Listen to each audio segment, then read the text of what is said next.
Okay, Siddharth Yadav. Siddharth, आपको ऐसा लगता है कि कांग्रेस पार्टी ने जान के विड्रॉ किया है क्योंकि बीजेपी ग्राउंड गेन कर रही थी और टैक्टिकली आम आदमी पार्टी और कांग्रेस में कोई अंदर खाने डील हो गई है? सिद्धार्थ, देखिए मानक जी, कांग्रेस पार्टी कहाँ क्या विड्रॉ करती है, कितना आगे बढ़ती है, इस पर टिप्पणी करूंगा तो फिर आप कहेंगे कि मैं उनका मजाक बना रहा हूं।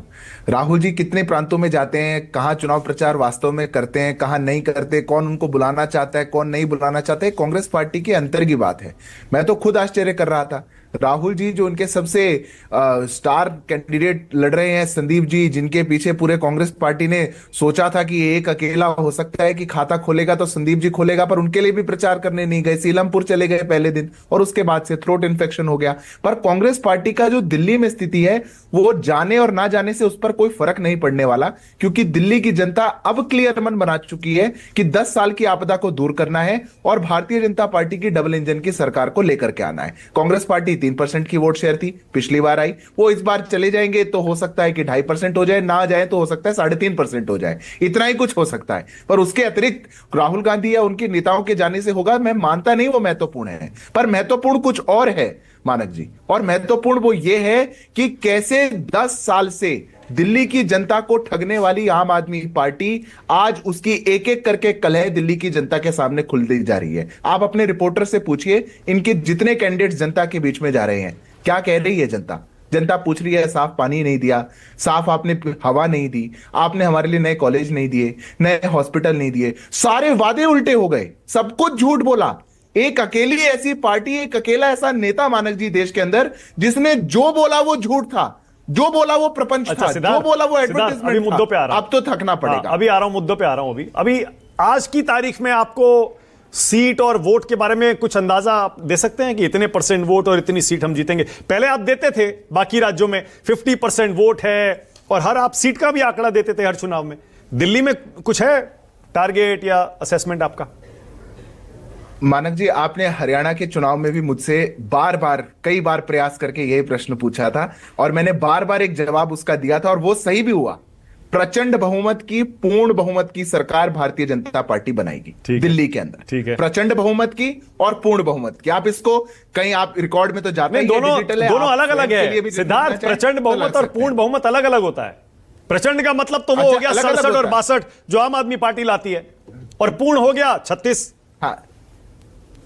हाँ, तो अब आप उसके बीच का बना लीजिए, पूर्ण बहुमत और प्रचंड बहुमत के बीच का आप बना लीजिए। वो भारतीय जनता पार्टी अपनी सरकार को बनाने जा रही है और बहुत मजबूती के साथ। दिल्ली जो 10 साल से इंतजार कर रही थी डबल इंजन की सरकार का, वो दिल्ली को मिलेगी और जब मिलेगी तभी होगा कि यहाँ पे हर वर्ग के लिए। मान लीजिए आप दुखी होंगे, मायूस होंगे क्योंकि कांग्रेस पार्टी दम नहीं लगा रही है। अगर कांग्रेस पार्टी दम लगाती, आम आदमी पार्टी का वोट उधर जाता, आपको फायदा होता। सिंपल सा एक क्वेश्चन है। हम क्यों मान ले मानक जी? कांग्रेस पार्टी के पास दम है कहां लगाने के लिए? बताइए मुझे, क्या दम है? क्या कांग्रेस पार्टी के पास कैडर है दिल्ली के अंदर?